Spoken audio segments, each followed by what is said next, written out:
Welcome to an evening with Tony Andrews, who is a member of the Guild events team and the Winter Show Manager, as well as spending, in his own words, 40-odd years attempting to tame an airbrush and undertaking carriage painting for a select group of friends.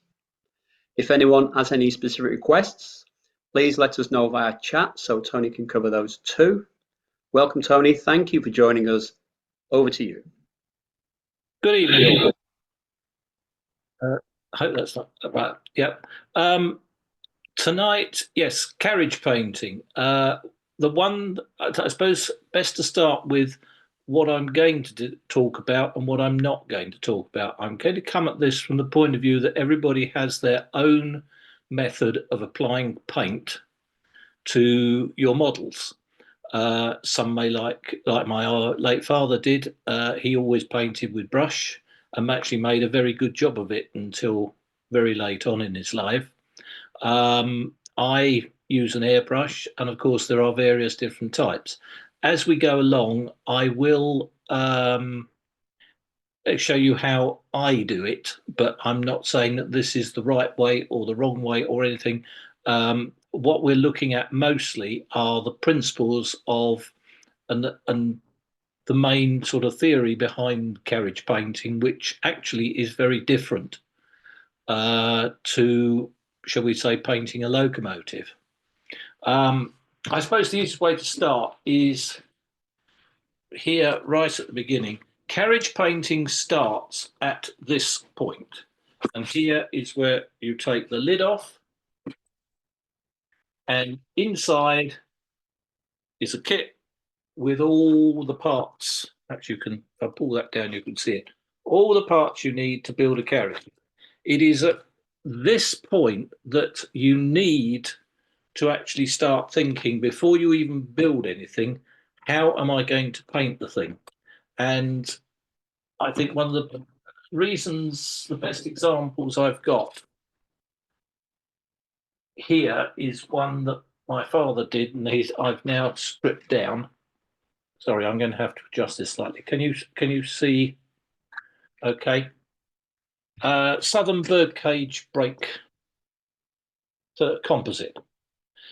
He'd actually brush painted this not long before he had to give up modelling, when his eyesight was failing, and yeah, he had not made a good job of it. So I've actually stripped it down, ready to repaint it. However, on here, as you can see, there's a birdcage bit of the roof that he hadn't quite finished, and the rest of the roof. And the inside has got the interior and the underneath already attached to it. So if you try and, I mean, what should really happen is that the birdcage actually needs to be soldered on, and the roof needs to be soldered on to make it solid. But of course, then you can't do anything with the underneath. It all has to be masked up, and of course, you can't do anything with the interior. This is going to take me quite a while to work out how to actually achieve it.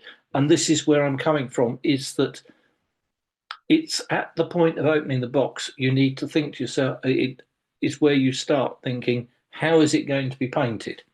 And I'll come to that, come in a bit further forward.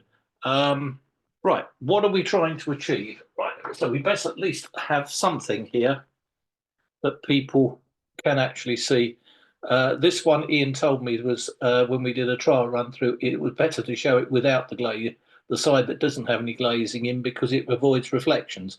But this is the type of work and the finish. This is where the finished article, it's what we're trying to achieve. Mark 1 brake composite, third at this end, first here, guards, brake van. As you can see, the underframe is all painted black, and roof in the correct light grey as applied at that time originally. Lining there in, if you can see it, you've got the correct black, and this one I've used straw lining. I'll come to lining colours for BR coaches a bit later. But that's, at the end of the day, that is what we are trying to get to.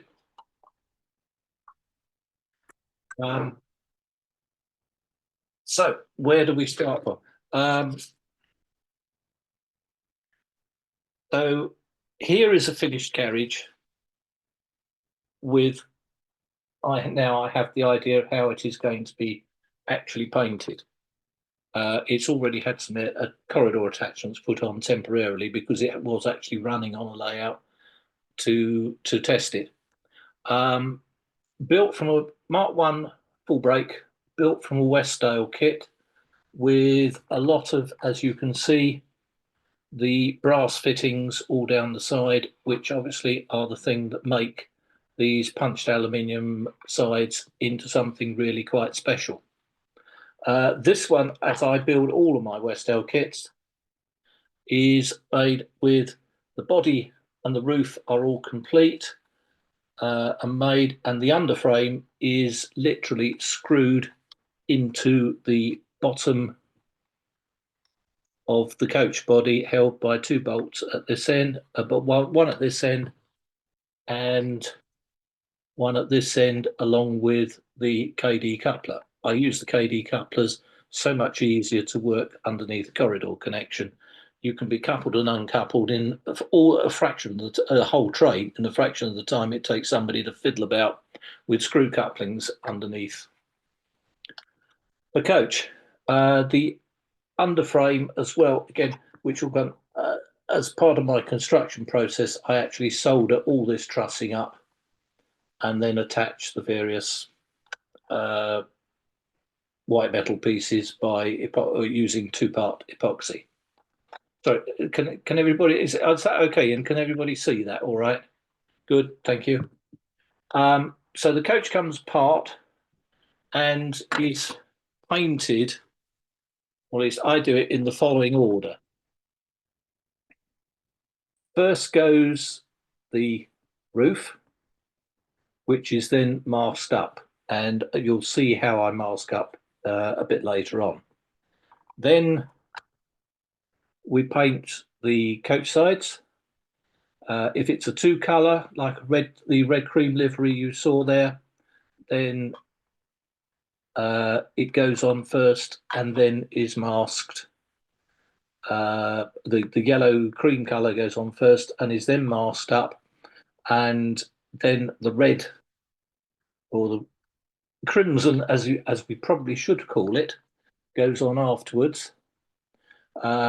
Once that's all dry, the masking comes off, and then I put lining on, and then the final varnish goes on there. At the same time, the whole of the coach underframe, which has come off, bogies are usually separated and papers separately, but all that gets a coat of satin black, and then the final job I do with the ends. The ends get a certain amount. Well, it depends on with a BR Mark 1 coach.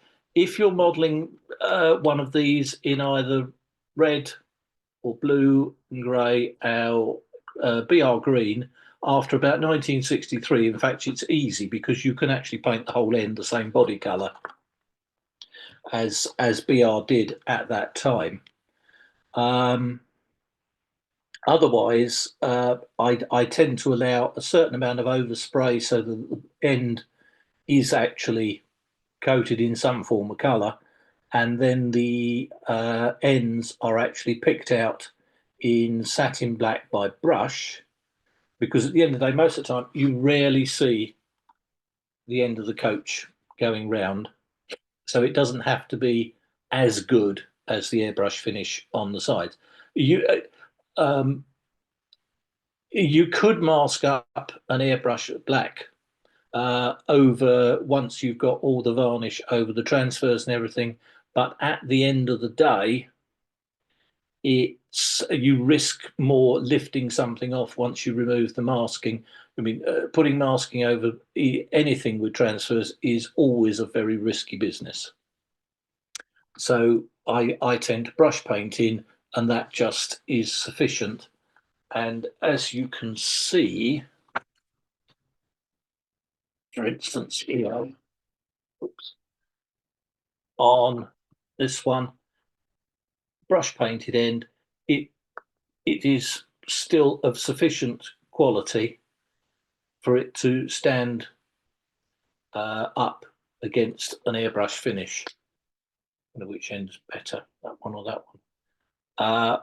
One thing you will notice, and I spend a lot of time actually doing this, when I'm making a Mark 1 coach, right here at this, the corners on a Mark 1, the corners are actually rounded. It's quite a subtle curvature, but they are rounded, and the actual body side colour goes round the corner, and the black does not start until it has actually the corner is finished, and the thing and the it's sort of hit a straight flat surface. It's one of those things that you find if you when you doing your research, that if you that you'll see, especially from color photographs, and that this one, here we go, there again you can see the underframe. Hope, yeah, there we go, the lights there, there we are. Again, painted satin black. Just as one exercise, I find with especially using like rail match satin black, one session will get that underframe done in that way, but it does take a bit of time. Actually, this coach is a very good example of why I like building mine from Westdale kits, because it can actually, with the punchings and that in the aluminium sides, he can actually produce a lot of the vehicles that are not currently or probably never going to be produced on a commercial basis. This is actually one of them. It's a very early diagram 16 restaurant first. 5 of them were made for the Western region. 3 bay seating area, large kitchen. Kitchen was fueled by anthracite, so they didn't actually last a huge amount of time. And in fact, 3 of them were rebuilt into the second series of griddle cars in the early 60s. One of which I know, because I've been on it, is on the Watercress line, Midhants Railway. This one is lined again, black and straw. I'll come a bit later when I start talking about numbers and things with the various different options on a BR carriage. This is actually uniquely as well a catering or a passenger carrying vehicle of BRs that did not have any door handles on one side. All the opening doors were actually on the other side of the vehicle, only on the kitchen side. Therefore, the 2 kitchen doors here could only be opened from the inside of the vehicle. One of those odd quirks, but anyway, there we are. A D16 restaurant first, as you can see, with the curtains and tables in there. Right, excuse me, I just need to get back to my notes because I've gone on. Right. Okay, so now when we're actually producing or looking at a carriage like that, one of the important things about painting is to actually look at the sort of various finishes that we are going to put on a vehicle. And where I feel a lot of people make a mistake with coaching stock is how they paint, especially the sides. Roofs, as you can see, I've done there. They are a sort of a matte finish. as it would be in service, especially where you start using the darker colours as there, as you can see. Matte top, because it would carry soot and grime fairly quickly out of shops. And the same with the underframes. I use a satin black because, truthfully, although I can paint carriages, I cannot do weathering to save my life. And Ian knows this well. But underframes obviously would be any colour from the sort of the mattish black right through to a very sort of dirty, rusty brown colour. But, and this is where people, I think, so other modelers make the mistake, is the carriage sides themselves. And this is where I rely a lot on colour photographs and things. Now, how much of this you can see, I don't know. But here is in a book, with apologies to Ian about it being a couple of Western coaches, but look at what you have here. You can tell from the roofs and you can tell from the underframes. I mean, this is coaching stock that has not seen the inside of a workshop for a little while. But, and most importantly, the actual carriage sides themselves still have a shine to them. You can see, especially in the brake compartment of this vehicle, okay, there is a shine. The platform, white band on the platform is being reflected in the bottom of the carriage. And the thing that I always find disappointing is when you see carriages that are painted with a sort of like a semi-matte surface along the carriage sides, and it loses all the colour and all the luster that would have been there in everyday use. I mean, carriages were cleaned, well, at least the paintwork of the sides was cleaned and kept reasonably clean for at least a long time to give a good image to the travelling public. I mean, and this, as I say, this, all you've got here is a pair of ordinary carriages going about their everyday business. This is not special stock or anything, or name trains or anything. This is just ordinary stock. And as you can see, the maroon is a deep, rich colour, and it comes from the fact of the glossiness of the side. This is seen. I can show you a couple of others. Here is in green, Western branch train. Same sort of thing. You can tell from the roof and the underframe, this is stock that has not been in a workshop for a long time. But look at the depth and colour of that green. It's a dark, rich, southern, okay, described as malachite, but BR Southern Green was somewhat darker than the original malachite colour. But the same thing, you are getting the same coloration there from the vehicle. I'll do just a couple more, and then, but so that you can see where we are. Here we are, a Southern Express with the initial forecast set. Again, you can, as you look along the side of the train, you can see the light from the rail surfaces is actually reflected down the side of the carriage. This is obviously from the glossier finish of the vehicles, although it is just, again, an ordinary Express on its way. I think there was one in the previous book that also showed this with some sunshine. Yes, it was here.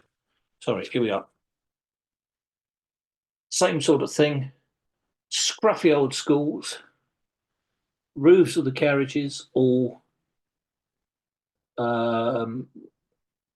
grimy and dirty. But again, the coloration in the carriage side is coming through there because of the look and the surface texture.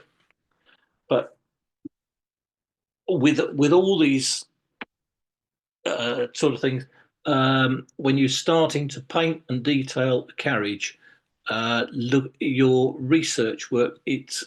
You can start to throw up some quite fascinating and interesting examples. Ian will actually confirm. I mean, he's recently been painting a set of 4 Mark Ones used on the southern region, an Eastleigh set, and we spent a lot of time looking at various details of the carriages and their liveries, and where even things like where the lettering and numbering is placed. It's surprising. Numbers on it's useful to have a photograph because numbers on a BR carriage actually move round quite a bit. You need to look at photographs to make sure that you're putting it how should we say in the right place.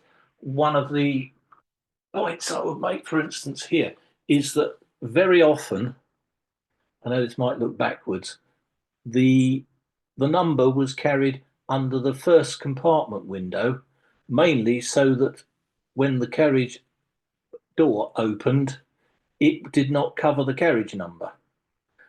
Why they went to that sort of detail, I really don't know, but that is how it happened. And then you see on the other end with the brake section, as you can see, they're usually carried underneath the furthermost window. But don't shall we say rely on this. You actually need to be looking at photographs to see how the carriage was actually lettered and numbered. Right. So moving on from there, we've obviously done the research. We've got how we are doing. What we're actually going to be doing. As I say, first job that I do is to paint the roof and then mask it up. Here's one that I will show you the masking. Once the roof is painted, I tend to mask using some Livery B&Q's plastic dust sheet, just cut up into a big strip, and then Tessa masking tape along the sides, covering up all the gaps. That way, the amount of tape, actual masking tape that is on the carriage roof is fairly minimal. I think you can see along here just how far it goes and where the plastic then starts to lift off the roof surface itself. Means it's obviously quite quick to actually get the masking off when it's done, but and it is quite efficient as a thing because it is sold as a plastic dust sheet, so it's fairly resilient and moves around as long as you don't muck about with it too much. We'll come back there in a moment. So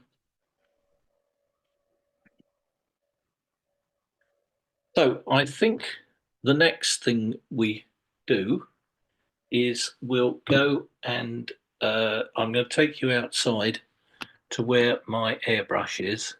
Oh, Tony, before you do, what about priming? Thank you, Ian. Let me just go and get the test, please.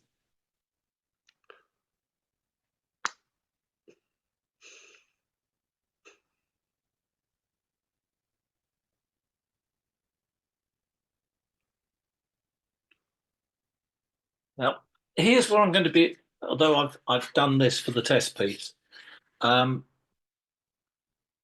With my coaches, I don't always prime. I find that I could, if a well smoothly set, well sanded with very fine paper, because although you can see some scratches in there, and yes, the primer has removed them. Often, because you've got various different coats going on, it helps not to have any primer on the carriage. Other times I will use it. What I have used here is, I know everybody has their own sort of thing, is a Terrason. This comes from the auto industry. Yes, it's a big can, but it's 30 odd quid a can. Plus, I'm not that fond of aerosols. They can, if you're not careful, you can get bits in the finish, or you can get uneven finishes if you start overspraying too much, because it will drop on, leave sort of drops. But a very light coat can actually produce, as you can see here, quite a good fit. Some people you could even, in certain circumstances, actually use the primer as your primary roof colour, and then just mask it up and paint the sides, and that is with that as your roof shade. However, it depends. Most of the time, you probably want something darker than this.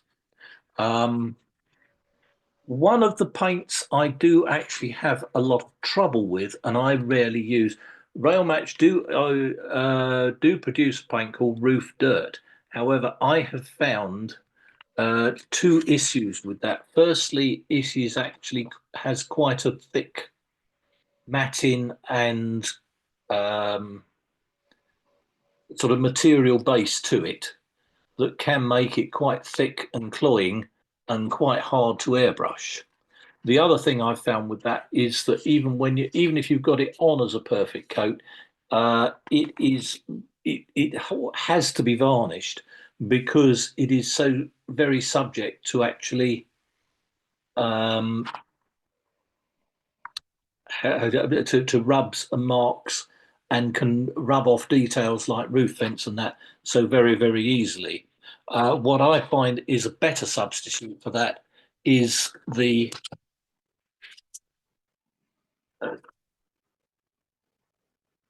dark blue-grey colour, and especially with a coat of matte varnish over the top of it, that gives a very acceptable shade for a rake of coaches that has been in service at least a little while. It is also, of course, I think the reason why BR went to actually producing or painting most of their coach roofs in that colour. So, coming back to what I would describe as the test piece, as you can see, hopefully see here, you can see the aluminium.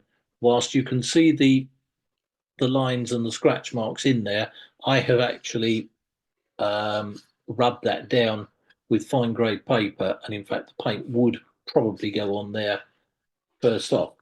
Then you can see the effect the primer has had, and yes, if you're reasonably skilled at getting this on, as you can see, the primer has actually taken that slightly scratchy looking surface and produced a nice flat finish on which to start spraying. And to use the famous Blue Peter phrase, here's one I did earlier, which has got the BR cream on there. That is Phoenix Precision BR cream, literally a dull finish sprayed on, and actually produces quite, as it says, a dullish finish. There is a touch of sheen to it, which is useful, but will come out with the final varnishing. And it is a nice solid finish. As you can see, you can rub it, abuse it, whatever, and it is not going to mark, scratch, or anything. It produces a good finish to the side.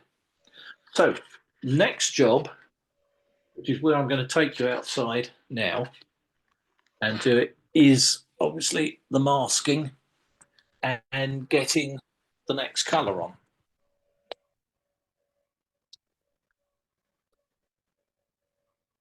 That we have right now. Ian, you'll have to tell me if this is, I've got the setting right. Yeah, it looks okay, Tony. Yeah, good. Right. So first job we're going to do is the masking necessary to obviously cover up paint. I'm using standard Tesa tape.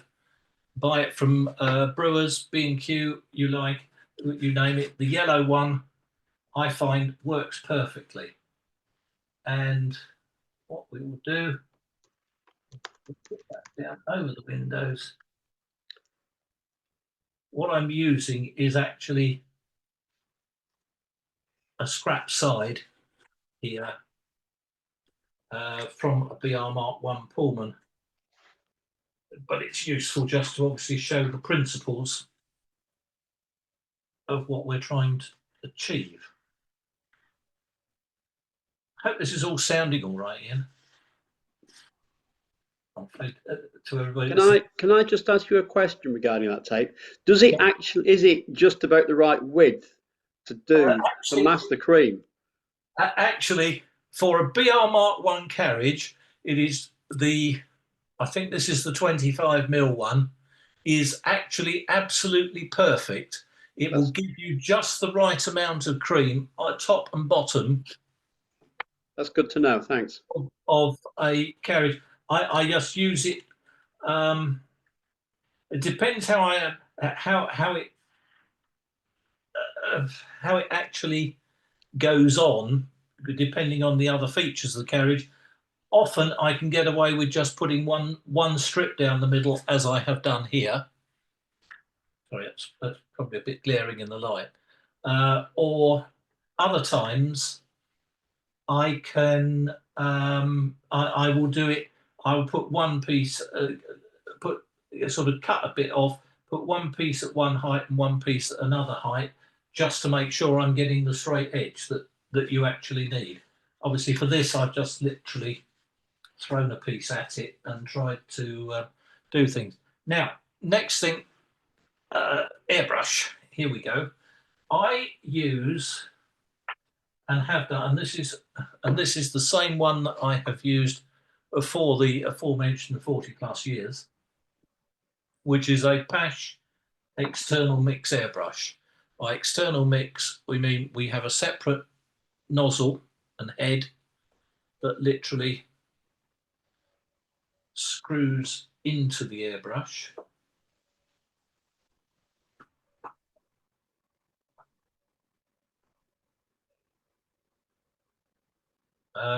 The parts of which are very easily obtainable from any of the main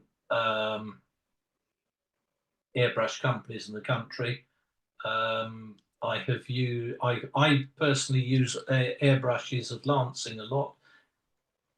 Ian, what was the other one that you used? Graphic Air, is it? Graphic Air, yes, I've used previously. Again, either, and they all do. The one great thing I find about the Pash airbrush is that it has been around for over a century, and all the parts that they still make basically the same model.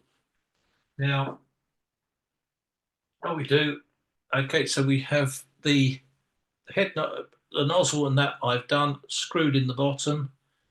Color cup literally pushes in there,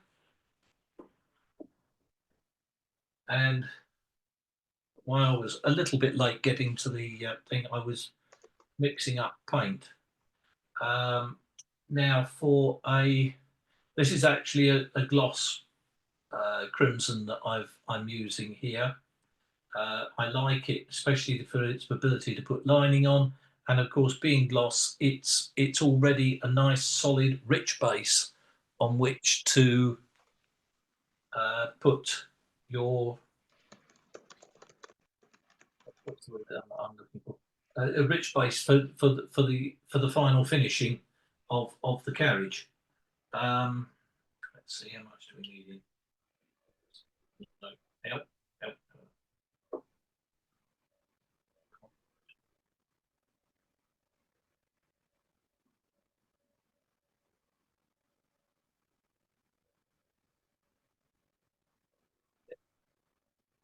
Right, paint in. Can you just show the airbrush to camera fully before you start, Tony? Yeah, So sure. everyone can see it. Not too close because you're putting in shadow. Yeah. There we are. And there's with paint inside. I don't know why with these colour cups, no matter how carefully I pour, I always get a run down the outside. Now, the whole point about an external mix airbrush is that switch the compressor on to get right, is that you have two separate controls. You've got the one on the top which supplies the air, and the paint you adjust from the knurled knob on the unit at the front here. The reason why I like an external mix brush is that you can actually set a consistent paint flow so that you know that whenever you press the go button, the same amount of paint is going to come out every time. And this I find is quite important because you don't want to be applying paint in huge, thick quantities. There are some professional painters I know that paint carriages or locos, and you look at it and you can see the thickness of the paint around the side. One of the things that, or the differences, I think, is obviously a professional painter has got a whole series of jobs to do, and of course he's got to get them done in a reasonable time. How I do it, I find, as you will see in a moment, it takes me a lot longer than a lot of people would do to actually paint a carriage or a carriage side. Anyway, right, let's. I think easiest thing if I start spraying, and then we'll see. And the first thing to do is that as you do it, you start to open the nozzle up until the paint starts flowing. So that you can see, if you can see there, you will now see the paint starting to flow onto the.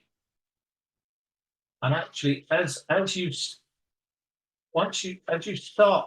or at least as I start airbrushing, the first thing is to get a very fine, consistent coat over the whole area that you are looking to cover. It's much easier to start with very fine coat, and what happens is that once the paint has adhered and started to, shall we say, dry, it then is easier to attach subsequent coats to the paint as you build up the colour. And as you can see here, we're moving along a bit, and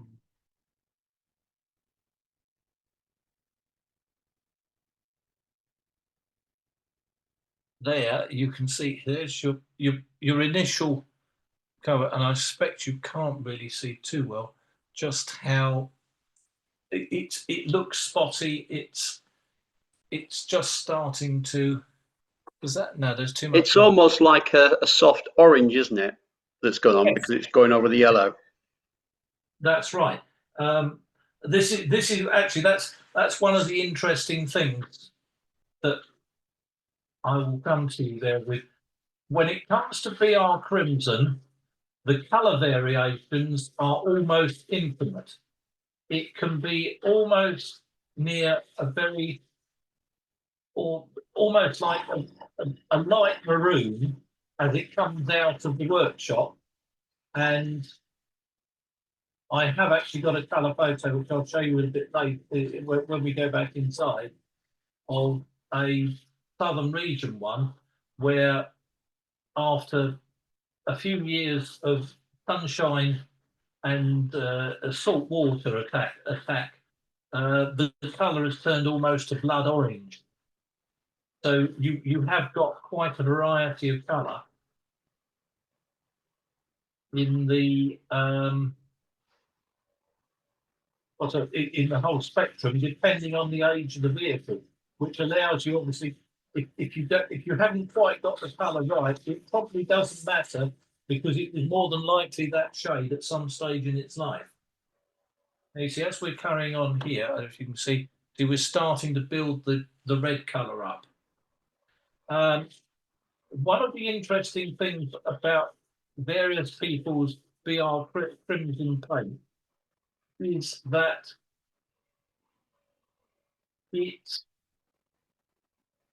how can I best put it? It changes colour to an extent depending on the light that you're looking at it under. In my previous railway room, I had that lit with 4 twin fluorescent lights, and there was no external windows. So therefore, that was the only light that I saw the vehicles under. And the trouble was that if you use Phoenix Precision's Coach Crimson,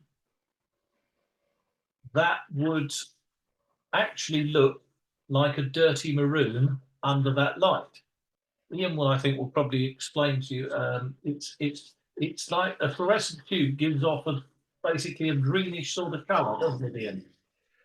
Traditional fluorescent tubes do have a spike right in the mid-band of green visual spectrum, which is why they can make people look rather ill under certain lighting conditions. Modern fluorescent tubes are full phosphor, triphosphor, so full colour spectrum, but LED panels obviously a lot better now to use. LED's much more like daylight. However, just to sort of carry on and finish off with it, and as you can see, that's coming on now with quite a nice sort of shade colour. It's interesting watching you apply that paint because traditionally one would go all the way along the length in one continual stroke, but you just seem to do little bits at a time.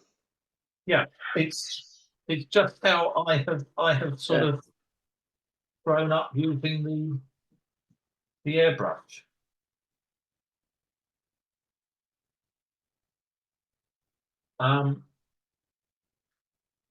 As I say, I had this issue with the Coach Crimson, so in fact, I actually started using a different paint for the crimson colour, and that is what I'm actually spraying on here, because I found that under that fluorescent light there was a shade that, to my mind, looked the right colour, and I think you'll say that. I mean, I hope everybody's in agreement. That does look like a BR Coach Crimson. Mm-hmm. What I'm actually spraying, this is going to horrify some people. Can't read that, Tony. Okay. I saw what it was. Oh no. This is Great Western Signal Red, 1981 to 1945 gloss. I'll just put a bit more on, hopefully to make sure that then we can see where the colour has got to.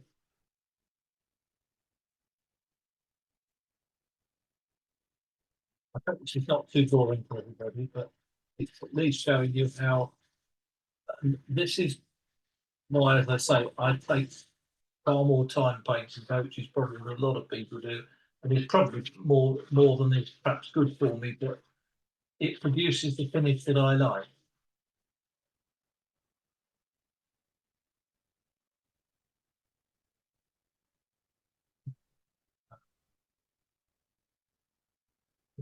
So that's built up quite nice, but obviously it will take longer as we go on. So there we have the coach painted, or the coach side with the extra colour painted on. Next thing that I will say about this airbrush is that cleanup is dead easy. because all I do is have here a small jar of brush thinners, and literally, yeah, take paint out.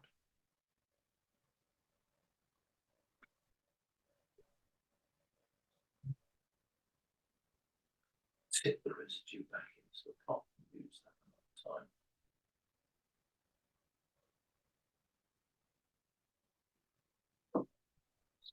There we go. One thing I do with all the pots and all the paints I use, you need to be, well, if you want to hang on to it, cleanliness with everything is an absolute must. Before you, if you've tip paint or used a rail match pot, wipe round the top of the glass, also wipe generally the interior thing, so that when the lid goes back on, right, that's the sateen varnish, we'll come to that next. You have a fairly good chance of the paint being available for you next time. And then obviously with all the bit here, undo it and literally take it out, drop it into the brush thinners.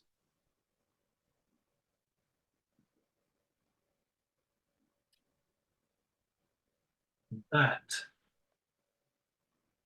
usually I just put it in the thinner. That's going to sit actually in the pot thinners for a lot longer, because obviously we're in the middle of a longer session, so that can sit and wait till next time. Come back out again. So everything having gone into the pot there, who remembers the old things with the no tangle action? There we go. It goes in there and literally gets gently swirled around for a bit. Leave it for 5 minutes. What I normally do is leave it for 5 minutes and under the tap, rinse, and then a quick wipe through with a bit of fairy, because that does the job perfectly, to remove the residue of the brush cleaner, and everything then is cleaned up, left to dry, and it's ready for the next session. And that way the whole thing keeps it. I mean, the cup and the head that I was using there are actually still the original ones that I have with the airbrush. I've got other ones for different sizes, and also I keep separate heads and everything, even a separate jar of brush cleaner for varnish, because that way, if you can see, I mean, the varnish comes out and the inside of the bits are all exactly are almost factory fresh. So let's take this back inside. For the moment, I'll leave that. Let's switch that off. Right. Sorry about this. I do hope this is not too disjointed and everybody is at least following me here. We've not all fallen asleep, if that's what you mean. Oh, that's good. Right. Here we are back at the ranch. So there's now hope you can see what I've just been putting on. Obviously it's slightly patchy because it's taken time to dry, but I think you get a better image from the piece along the top, and you can see there how that gloss paint has dried nicely. Next thing is to take the window masking off. It is always better to take the masking off whilst the paint is still wet. That way you haven't got any pull at the edges or any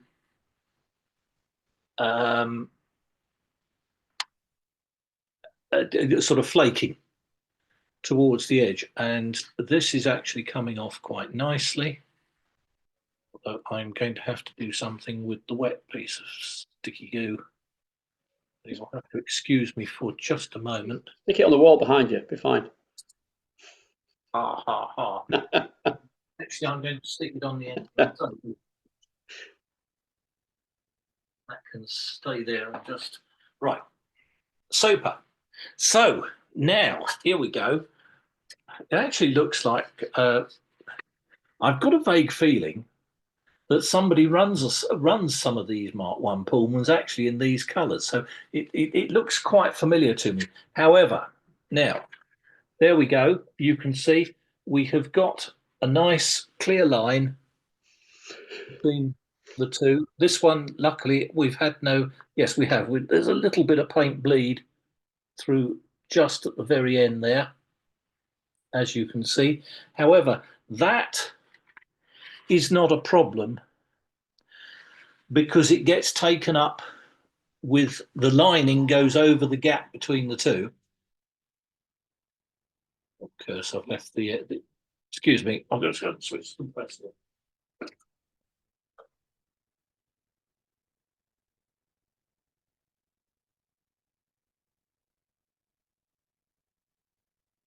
Actually, as I'm on my feet, I'll pick lining up next.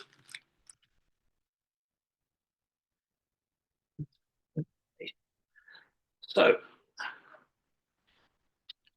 firstly, I mean, what do people think about the colour? I know it sounds heretical, but that actually looks to me like a fairly decent BR crimson.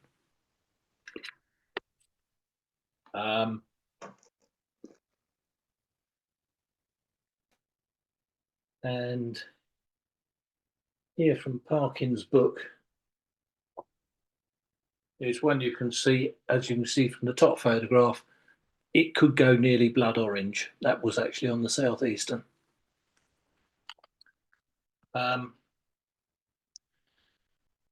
There is one thing I will say about Crimson Cream livery. There's the trap that some people do tend to fall in, and even the manufacturers have done this. Crimson and cream livery with outside frame windows on a BR Mark I is a total no-no. Outside frame windows did not come in until after BR stopped painting in crimson and cream.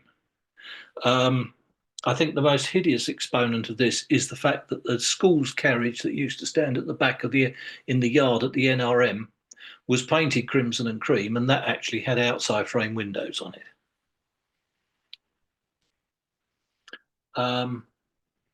Anyway, there we go. Right.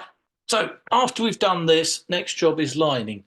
Now, years ago, I used to use the good old-fashioned HMRS lining for coaches. Until on one occasion, because they do like yellow, black and black, yellow lining. On one occasion, I actually put a piece of lining on with the, like here, the yellow on the bottom, the black on the top. And by the time I got halfway down the carriage, the yellow and the black had changed sides because of the printing, at which point, obviously, something else had to be done. So now, almost exclusively when it comes to carriage lining, I use box transfers. The quality of the printing and the artwork on these is absolutely superb. No, nobody else does it better. In fact, let me get a sheet out.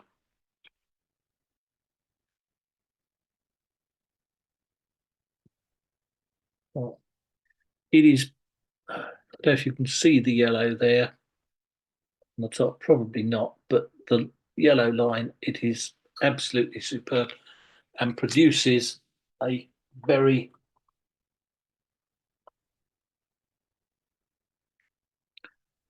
as you can see, a very, very fine result that is consistent all the way along the length of the lining. Okay. Tony, do you break your lining up into individual strips? When I line, yes, I literally do sections of about that length. I will usually cut up a strip, cut a piece, and also, I know this sounds a bit odd, it doesn't probably usually make much difference, but I tend to try and line using the using a longer thing. So I will sort of cut a bit and then make sure that I butt up that piece to the next bit that's come off of that strip. However, again, with this beautifully printed lining that Fox does, you can take one end from here to another end from this end of the strip, and the two will still match up perfectly anyway. It is really a really superb product. The other useful thing that also happens is that when they post stuff out, it usually comes with a piece of strengthening plastic. Now, this plastic that comes on here is absolutely perfect for, if I can try and show you, toilet windows. See, it gives the almost an exact replication of the type of window that you get in, shall we say, a lot of carriages. Right. Next, obviously, other than lining, we'll also go on all the various lettering and designations. Here, I do say most of the time, my go-to transfer sheet, for instance, for BR coaches, is the HMRS one. You get a huge amount on here, and it does come with all the extra bits and pieces that you need. Obviously, so you've got, it's obviously got loco lettering, but you've got window stickers, numbering, coach roundels to be used, which are used in certain circumstances. Mostly, the coach roundel was either used with some BR maroon painted standard stock, or the Southern used them on plain green. Western certainly on chocolate and cream coat, when they painted chocolate and cream coaches, used the roundel, but generally it tended to be reserved for stock that was used in named trains. But I'd say there's all the lettering, numbering that you need, guards, all things. It's a case of looking at the various photographs and that as to where you need to put all the different bits and pieces. One thing you have to be careful with is obviously the load designations, because each one is slightly different depending on the different carriages. So, for instance, the full brake was had load 8 tons distributed. The I think the brake composite that I showed you, that was 2 tons. Brake second, I think, was 2.5 or 3 tons. Can't remember exactly which one without looking it up now. There is one item on this sheet that is a little problematic, and that is the restriction C1 lettering here on the end. It is printed in yellow. The only time that yellow was used for the restriction C1 lettering was either once BR had started painting the ends of the coaches green or maroon, or it was used in yellow for the Mark 1 Pullmans. Excuse my phone. for ordinary stock with black painted ends, it should be in white. Again, Fox does it in white in small suits, so you can actually get the right one to do it, but it's one of those things.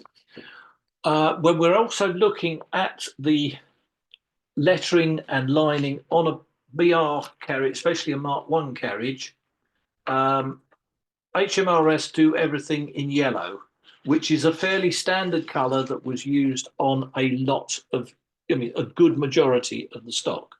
You look at photographs of that. However, there were exceptions, and this is where again Fox come into their own.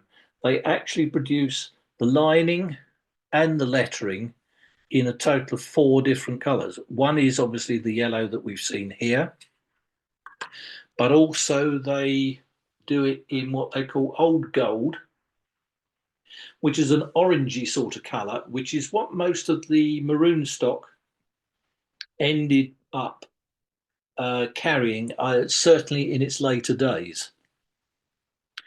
Then there is the what they call the gold lettering and lining. That tended to be used right in the very early days of Mark 1 stock, especially where they did the Festival of Britain trains, which is a gold, but it is outlined in black.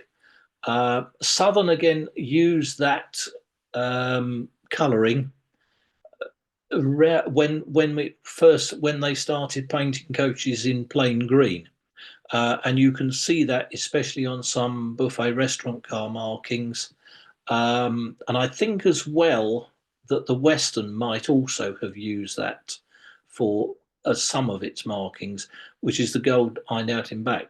And then as well you have what they describe as straw.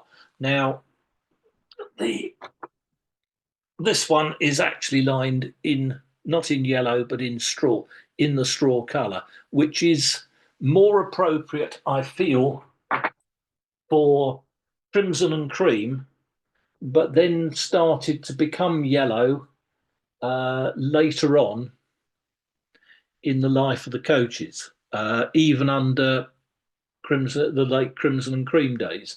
So it's sort of, it started with the gold outlined in black. Then you went to the crimson and cream with the straw, which then went to the yellow and then became old gold.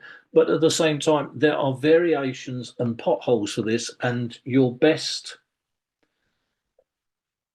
thing is to actually look at references, especially colour photographs, so you can get some idea of the stock you're looking at. But at the same time, there were so many exceptions and that often you don't really need to be too worried about getting it wrong, because there is probably a prototype for everything in this particular thing, as to where we are. I've dealt with masking, haven't I? I've dealt with that. When it comes to HMRS transfers, I do also have to say I really prefer the Methfix to Pressfix ones if I can. They go on a bit finer, and they are certainly they go on very well when you're using a gloss paint base. For a lot of coaches and that, I will often, once I've got to this point, if I haven't been using gloss paint, I will quite often actually put a coat of gloss varnish straight on the coach before the transfers go down, because that helps them to adhere to the vehicle much better. And we'll come to this more next time when I'm looking at Pullman stock, because I use a lot of Methfix transfers on the sides. But yeah, my preference is for Methfix. It goes down, it has very little carrier film. Pressfix, especially with some of the lining, you can get it goes down and it leaves a sort of a sticky type residue over the top of it from the carrier. it can be taken, sort of washed off. Often it's better just to pat it down and let the varnish cover it up. But it's entirely up to you. I found it varies from sheet to sheet as to what you get with a press fix thing. But as I say, I like it because you actually have individual letters coming through, and I think I can show you an example of it on the two sides of this particular vehicle. No, that one is, yeah, so that one, I think, yeah, you can see on this one, or hopefully you can see in the light, that there is no, if I turn it around, the letters are all individually like raised. Is that visible, Ian? Probably not too much. No, because obviously the limited bandwidth, you can't see enough detail. Yeah. Okay. John Walker has just asked, Yes. do you gloss varnish over the whole side or just under the transfers? Good, very good question. There, it depends to an extent on what you're going to do afterwards with your varnish. If you are, I personally, I would always gloss varnish the whole carriage before putting the transfers on, because if you only patch varnish, you will tend to find that the when you put the varnish over the top, it will not be consistent down the whole carriage side. You haven't got a consistent base to start with, so it will show. It has the potential to show shiny and dull patches through the varnish, unless you start putting the varnish on very thickly, and then you're opening yourself up to all sorts of other issues with, again, the quantity of paint that is actually going on over the job. Thanks, Sorry? So thanks. That's all right. This particular one, actually, because I ran out of sheets of press fix, this vehicle has actually been lettered using a Fox Transfers restaurant car. And I think there you can possibly see that, despite the fact that I've cut it very, very as close as I can, that you can actually see it goes on as a panel. However, once it goes on, if you put it on a gloss surface, as this is, and then you gloss varnish over the top of it, you will actually find that in normal day, everyday looking, that is downwards at it, you cannot tell that is actually being put on. There is a carrier between all the various letters, although there is a gap between the two sets of things. But there, I think you can hopefully just about see the actual panels. But as soon as you stand the vehicle, it's only when you're actually looking straight at it down the light. When you stand the vehicle up, you cannot see that, which again allows me to use some of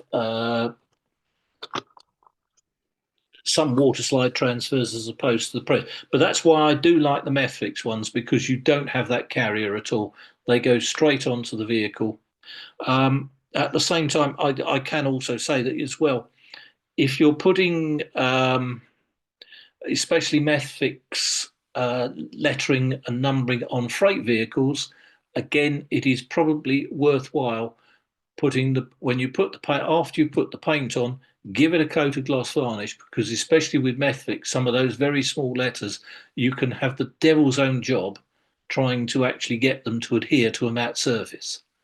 Whereas if you put a gloss coat down, even with a humble goods van, brake van, whatever, it will make the application of those letters, especially if you're using Methfix, to go fine. It goes down perfectly, because some of those things, you've got numbers with like Lynch's signs and that, and of course you can lose those so easily off of a matte surface vehicle. Oh, excuse me just a second. Well, I am right. So we've done that. We've done lettering. We've done numbers. How are we doing for time? Okay, right.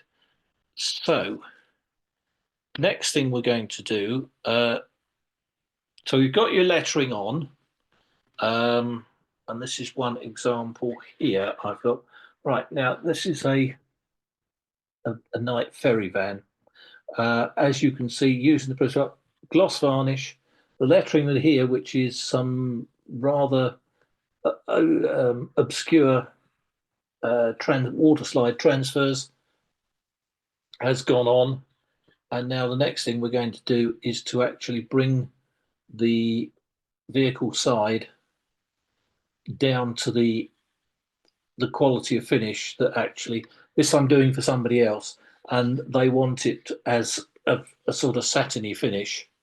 So we'll go and you can see how the satin varnish lays on.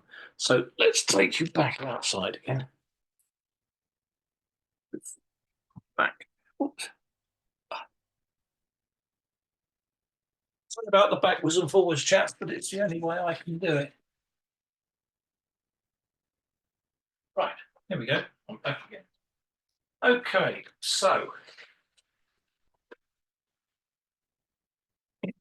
it's that. It needs to be more like that, doesn't it? Right. Is that okay, Ian? Is that giving everybody the right sort of view? I'll bring that down there. Okay. Yeah. Right. Super. Right. So here we are again. As you can see, same trusty airbrush, but without having done any real cleaning out to it, we now can just put a different nozzle and head in.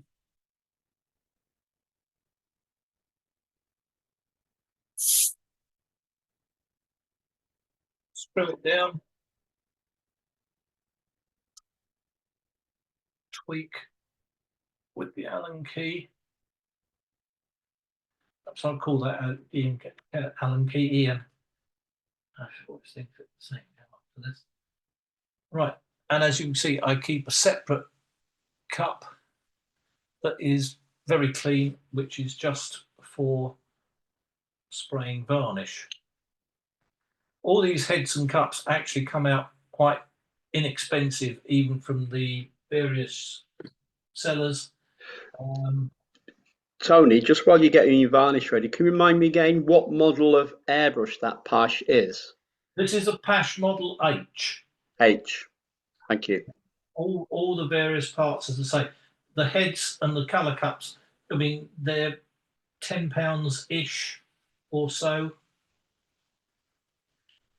They're fairly inexpensive. I mean, the basic model, I think, costs about 80-90 quid to buy the whole thing together with the pipe. The one thing that is, because this is an external mix and is pulling the paint up, it does need to run on a higher pressure than a lot of the other ones that you get. The twin actions, the Iwaters, and that will all run on a lower pressure. And that's why I have got quite a heavy duty Sparmax compressor down here. That and I'm running this on a pressure of 2 bars, which is around about, I don't know what psi that would be, about 35 to 40 psi. So, but it needs that to 28. What's that? 2 bar is 28 psi roughly. 28 yeah. That's what I'm running it on at the moment. The great thing about this Sparmax, if you've got a dial, you can actually up or lower the pressure that it's running on as you wish. Sorry, top on that, because otherwise somewhere along the line, I'm going to knock something and it's all going to go everywhere. As you can imagine, I've had every accident under the sun with paint one way or another. Anyway, so there we go. Usually because obviously it's a bit cold outside, usually I will use the extractor will be going, but for this exercise, so again, same thing, start to see how the varnish comes, where the varnish is coming through.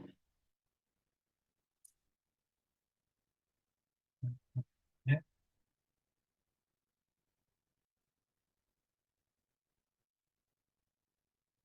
Just it. Each time, depending on the consistency you've got. Well, that's the other thing. With the paint that I was putting on, that would have been reduced 50-50 with thinners to give a fairly decent gloss finish. If you want something that's a little less glossy, like an everyday coach that's starting to wear a little, then you up the amount of thinners in it, which will reduce the glossiness. So whose varnish is that, Tony? This varnish is my standard go-to rail match. I buy all of the three: gloss, satin and matte. What I'm spraying on at the moment is satin, again knocked down 50-50, which will actually give you quite a different finish to the, as you can see, the gloss that's gone there. And what have you thinned it down with? I have thinned it down. This I've thinned down with Phoenix Precision PQ9 quick air drying thinners. Thank And you. I did the same with the gloss as well. If I'm using a gloss varnish, I will use their PQ10 thinners, which allows it a little more drying time on the model and will very much reduce the orange peel effect. Although quite often the orange peel does come through from the fact of either it comes through from three factors. Firstly, it's the quality of the surface you're spraying on. Secondly, it's how good has the aerosol been if you're primed, and of course then the paint and that you've done. So it can vary quite a bit with actually all those three factors. When we did our original test, Ian, you remember you said to me, oh look, the orange peel effect. Actually on that particular model, the orange peel came from the original aerosol primer that I hadn't actually, I should have actually rubbed down better than I had done. But like all things, you sort of carry on regardless, because there's always a different job to do. Anyway, let's get right. So I don't know if you can, how much you can see here, but when you start to put, and with this, if you don't actually have to put too much on. The important thing with putting, as well as putting on paint, but also with varnish, is that you don't build up too much in any one place at any one time. Because if you either tend to linger or you put too much on, you can find that you can get glossy patches in your satin varnish. And if you actually end up like that, it will, there is no alternative but to let it dry and start all over again. But again, as you can see, I'm putting it on in fairly fine. With this airbrush as well, this type of airbrush, one thing that does happen is if you are spraying over a fairly extended period of time, and I can quite easily be, especially if I'm doing 2 or 3 sides at once, I can be spraying for an hour and a half easily. In that situation, of course, the nozzle will start to, I won't say clog, but start to, paint begins to dry on it. And of course, as the paint dries, then the the aperture becomes smaller, and you therefore have to open the airbrush up to. Now, I don't know if you can see this where I've started here. Can you Yeah, you see? can actually, Tony. Yeah, you can see the difference. You can see the difference there. Now, this comes back to what I was saying. Obviously, I'm spraying this with this sort of finish because that's what the owner of the vehicle, how he wants it to look. But you can see what I mean about how it is changing the colour and the texture of the sides. It's lost its luster, unlike that side there, Yeah. which I think has got the right sort of thing. But this is the finish that is wanted, so therefore that's the finish that it's going to get. But as we continue on now, as you can see, I haven't put too much on, and and that's come through from literally one single coat on the side of the vehicle. It's about not actually applying too much. It doesn't matter if you see odd slight glossy patches, because generally, if you've got the mix right, the mix will give you a consistent finish, even if you do get a certain amount of overspray. Here we go. All right, so we'll go back, having done that bit. Sometimes you have to actually check to make sure that varnish is still coming out.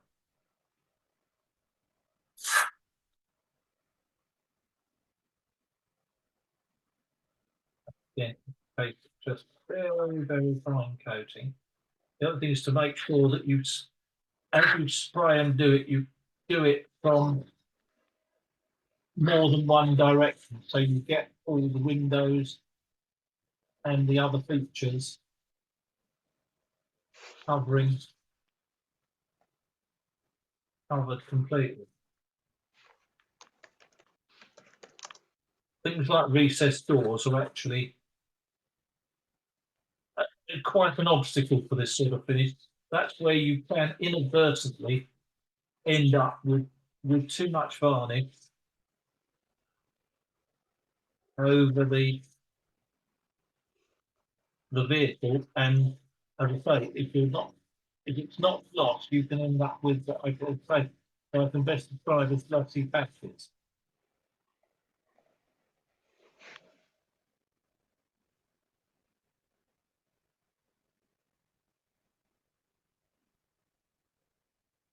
Turn over.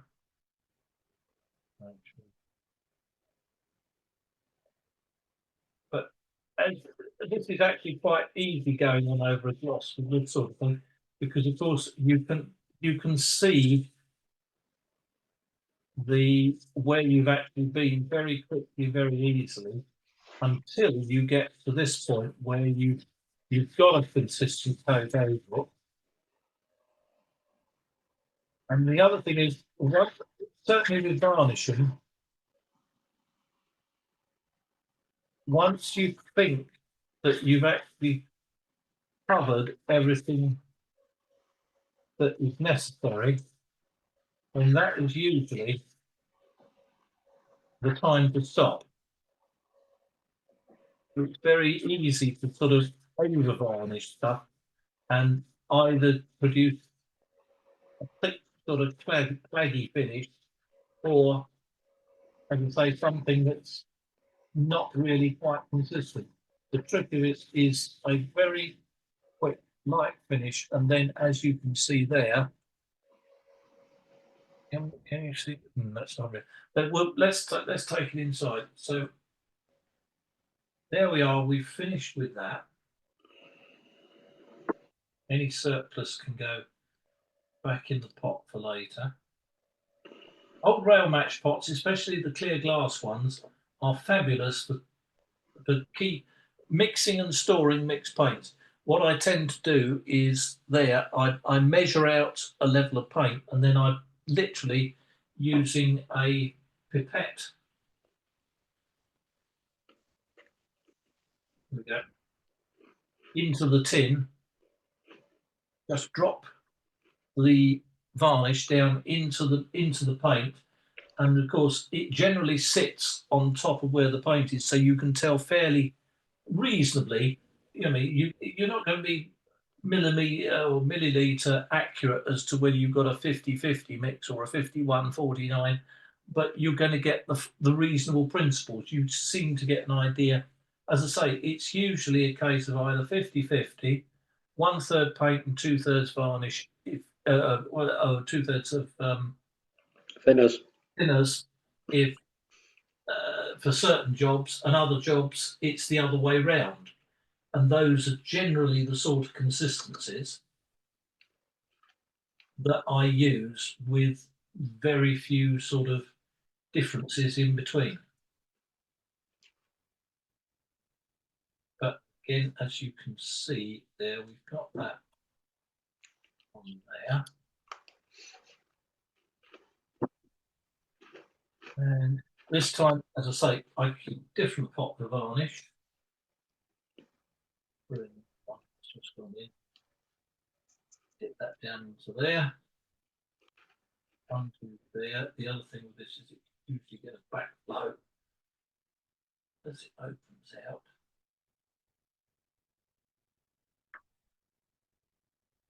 Release that down. Yeah, maybe that's the backflow all over my fingers. Yeah.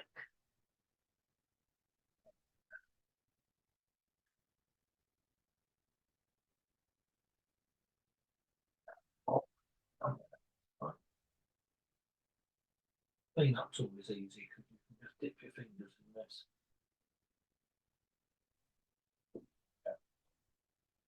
Wipe off the famous painter's rag. Look at the state of that. It's good, isn't it? But it gets, they go like that very quickly. I thought that was your handkerchief. Oh, yeah, actually, yeah. Well, it was originally. I have a number that have gone into holes that are sort of in the queue, ready to be used for this purpose. Out here with all that stuff. So that's that bit of paint. That's the varnish. Again, making sure that the top's kept clean.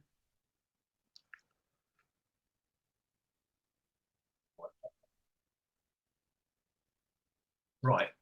So we go with that. Okay. And now, right. Cool. All right, we've all gone dumb. I was going to say, are you going to swap the coaches over now? I'll show you that. I'll lead you into the light. Here we go. Plug back in. Right. So, a quick question for another question from John Walker quickly before you move on. Was that more or less thinners, isn't it really, for a glossy finish with a varnish? This one. No, in general, because you said 1-to-1 for a glossy, and if you want it more matte or more gloss, you do which way? This one was a satin done 50-50. 50-50 is my general. It works best, and especially with the airbrush. Sorry, I'll just give you a bit more of me, and knock the top of my head off. Important thing about thinning paint is that, especially with the pash that I'm using, I mean, that airbrush was designed as a graphic artist tool to spray ink. So therefore we have to get heavyweight paint through something like that. It has got to be reduced down to a much more consistent, to like an ink-like quality, so that the airbrush can handle it. There are some later ones that are made, and Ian, I know you would say that some of the things like the recent Iowatas and that can handle much heavier paint mixes than possibly. I mean, Pash do a various series of heads. I have some, I mean, what I've been using there is a #1 head, which is the finest and gives you the best control over the quantity of paint that's coming out. It means you don't have too much overspray. You're working in a fairly small, consistent space. I do at times use the number 5, especially for some of the larger spray applications. Under frames, especially, I can use that because it will blow on quite nicely. But at the same time, you don't want too much paint on, so that you are actually keeping and maintaining the detail. But going back to John's question, was it more thinners or less thinners to make it glossier? To make it glossier, it is less thinners. Thank you.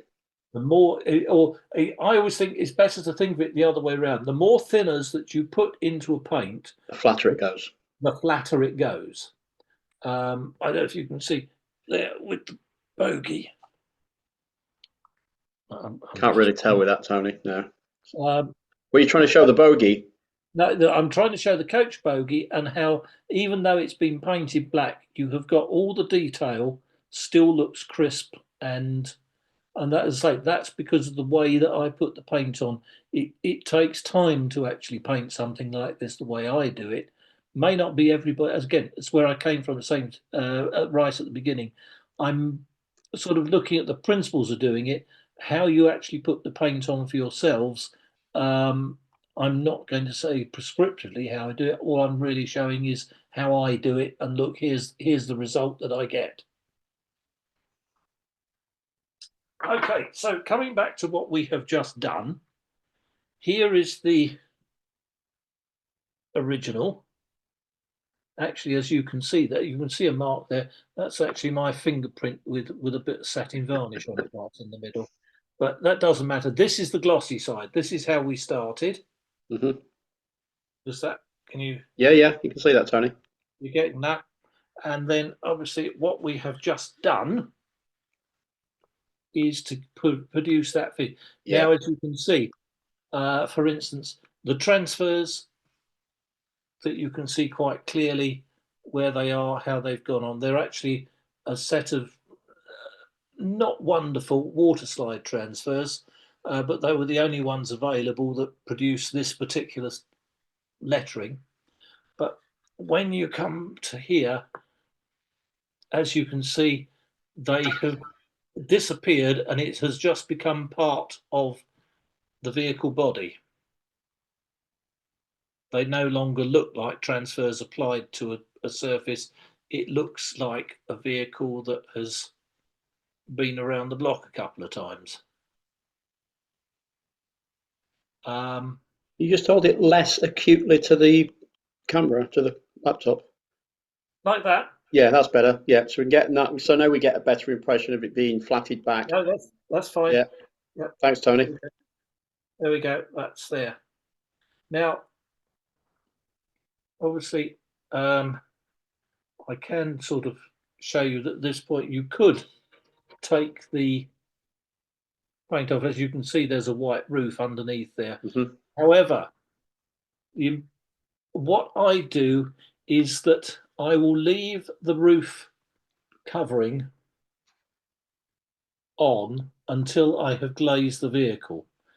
My glazing, especially for these Westdale kits, I put it in with sorry about that, with 2-part epoxy resin, and I have found that I leave this on, but I don't know why, and I don't know how it happens. When I put it on, and if I've putting the glazing in on an uncovered roof, somehow I managed to get fingerprint marks in epoxy resin on the roof, and you've got no option but to revarnish the whole damn thing, just to get the marks out if you can, or even worse. So, tip: I would tend to leave the roof masking on until the glazing's in, and then there is the final reveal. Okay, that's good. Excellent. That's really good, Tony. Thank you. Right, where are we up to? Well, we're 20 to 10, so we're getting on. We're getting on. You need me to? Okay. Obviously, after that, will you start getting round to final detailing? Obviously, I've not done anything with interiors, but there will often be things like hold that there. You can see curtain glazing goes in, and there I've been putting in curtains that have come from resin mouldings and painting. And tablecloths. Sorry? And tablecloths. Yep, tables with tablecloths. In fact, this one's a slightly better one. This is a Bournemouth third-class restaurant car.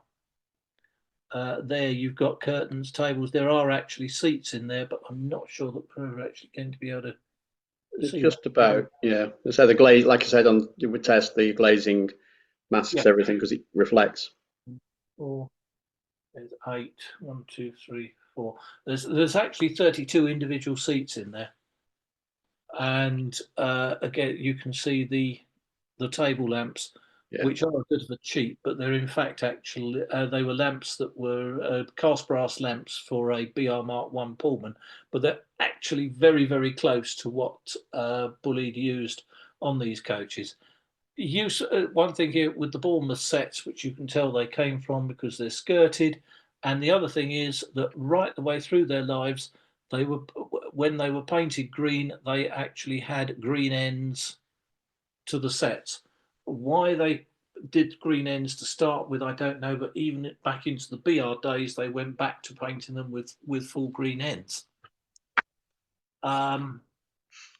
Okay, I suppose, in which case, if we are getting close, what I will show you, which is a little bit of a teaser for next time, here is the sort of thing that we're going to move on to, which is, this is actually a night, not an actual Pullman, but it is a night ferry car, which is very much in the same vein.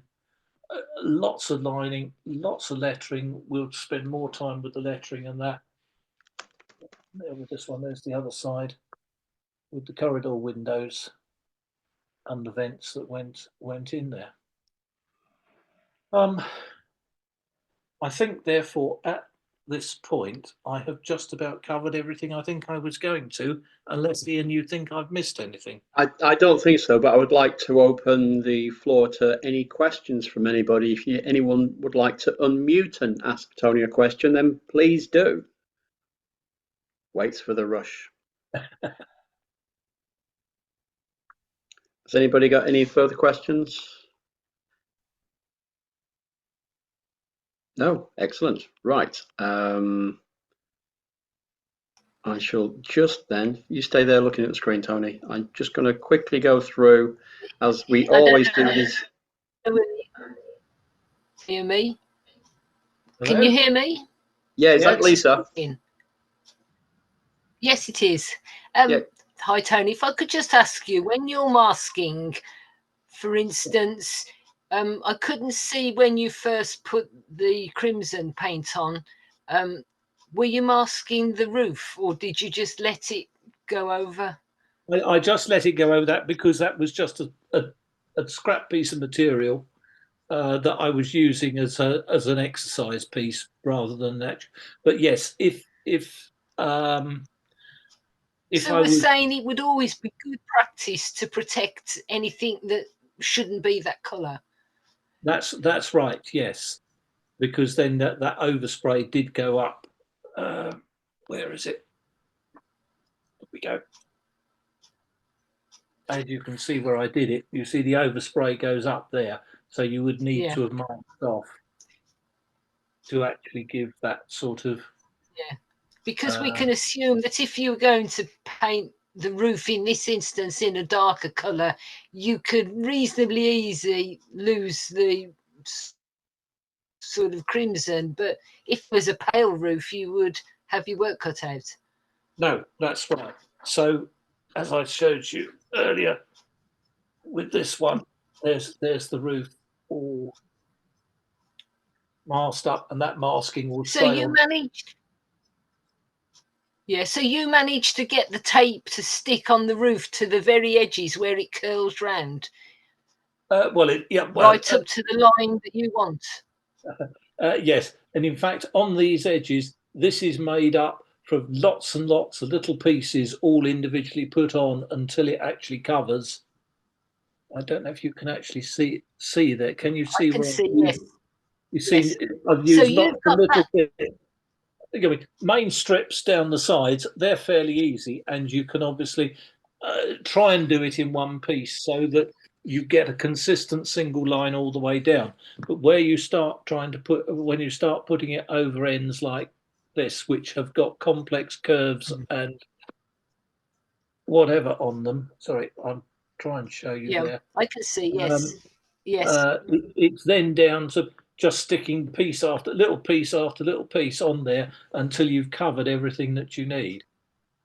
So in a way, before the roof gets fixed to the sides, you want to take notice to where the roof side curls round and would stop where it meets the sides. Yes. So you pick up the end of the roof where it meets the sides, you would have a sharp Often, line. yeah, this particular type of vehicle has got an overlay with a piece latching down, whereas here, where you're mainly you're using the cantrail most of the time. Right. And what I would tend to do is that with the cantrail, I mask up to almost the peak of the cantrail Right. so first thing is to paint the roof colour, and then you mask almost to the peak so that the roof colour goes over the top of cantrail and the body colour comes up to meet it. And I can sort of show you with this one. There's no reflection. Can you see how when you look downwards? Yes, I've got you. Yeah, it's the grey. And when you look upwards, Oh, I see. Yes, you can see the glossiness coming up to it, so it's sort of meeting almost on the middle, and I that's understand. actually, and that to a certain extent that makes your masking. But this side's actually got even better example, so you can see it. You see up there, you see the crimson is going upwards, and there I'm with. Yeah, I understand. is coming down, and by Yes. doing that, and you can it actually makes your applying the masking to that join it's quite easy, and Yes. you end up with a sort of a natural finish to it. Okay, I understand. Thank you. Thank you very much. No, that's all right. Anything else, anybody? Go on, there must be some more questions. Yes, I have a question. Yes, sorry, who's that? Cor de Jong from the Netherlands. Hello, Cor. Hello. Have you experience with acrylic paints? I have used odd acrylic paints for brush painting and that. I have not airbrushed them. Ian, I think, does use acrylics more. The problem I have found, or that really does worry me with that, is that they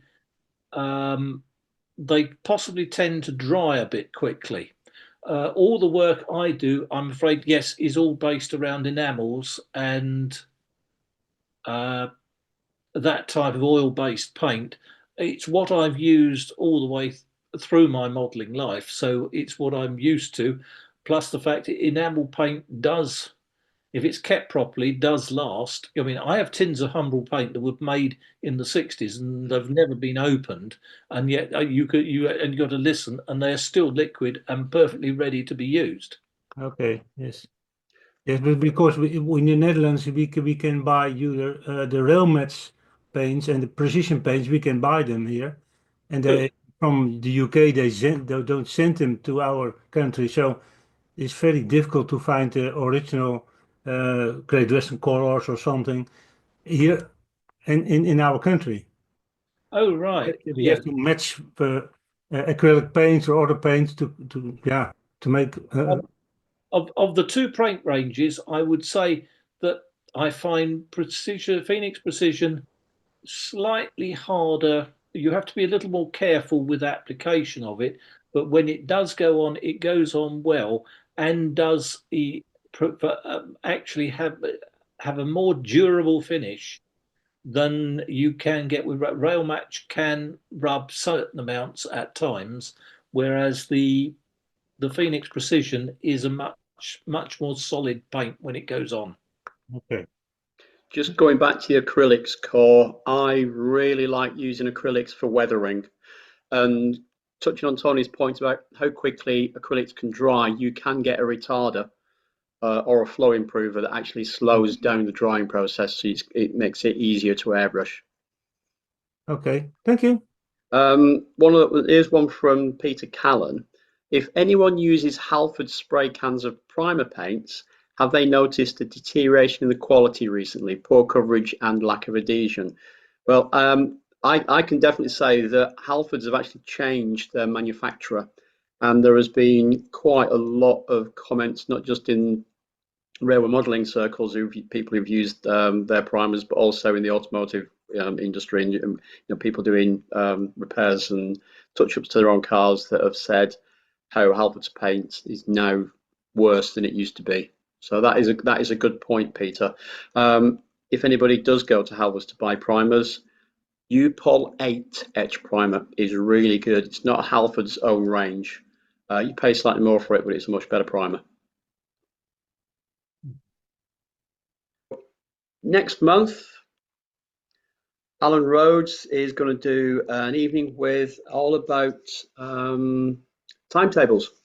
So he's going to look at how he's done research and to look at working timetables and other historical documentation from railway companies to construct a branch line timetable, an authentic one, and he's based on the Cambrian Railway.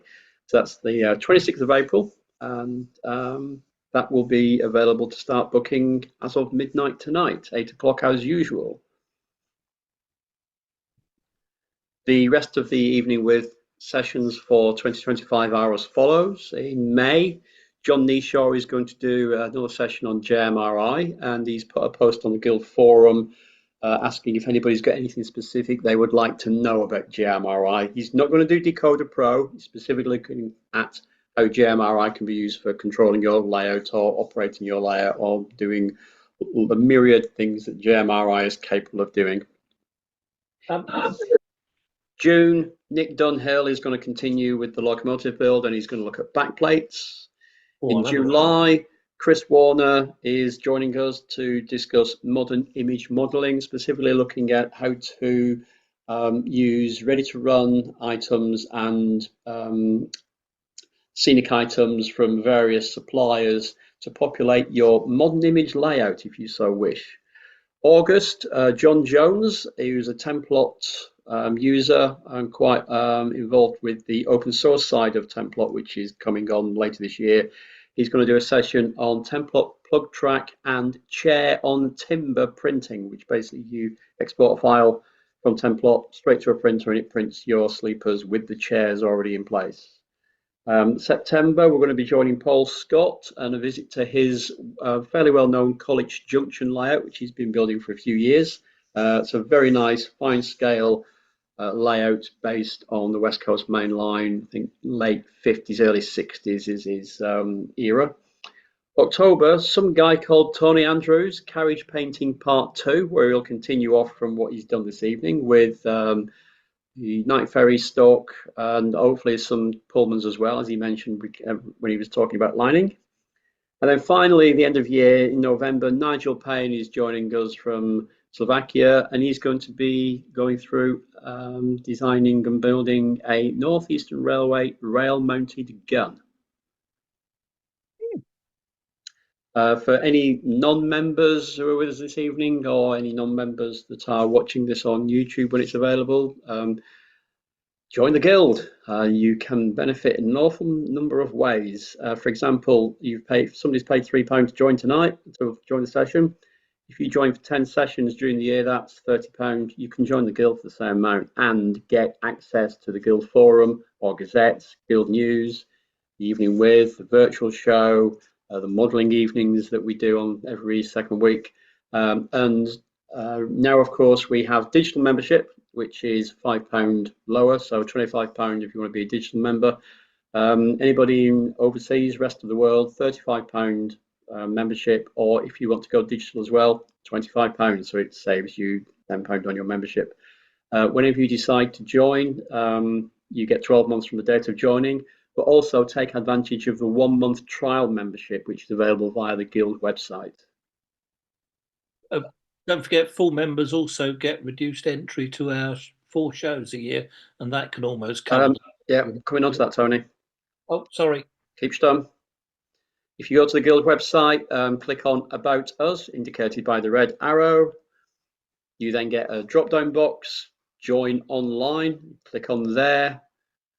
You get membership application form, and you can see you basically select whichever one you wish to partake in. So annual UK membership 30, rest of the world 35, student membership, digital £5, annual digital membership for all communications by email to anybody in wherever they are in the world, £25, and then your free 1-month trial. So if you select that, you get a month for free, and then you get a notification that, you know, if you want to carry on with your membership, you then pay a fee, or if you don't wish to continue, you just don't continue, as it were.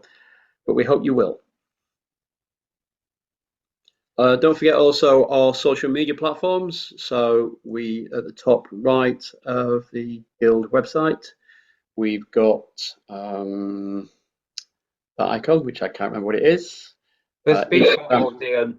Sorry? They're called speech bubbles, they are. Yes, but I can't remember which social media platform it is. Yeah, I don't. No, Instagram and Facebook, and then also we've got our YouTube channel there on the end.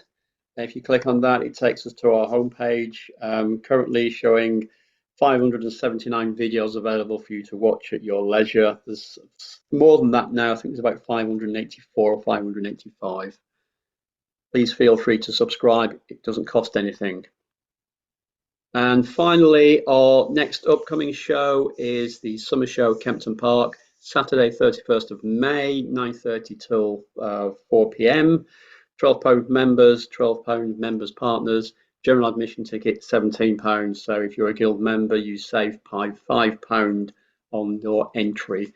Children under 16, £1.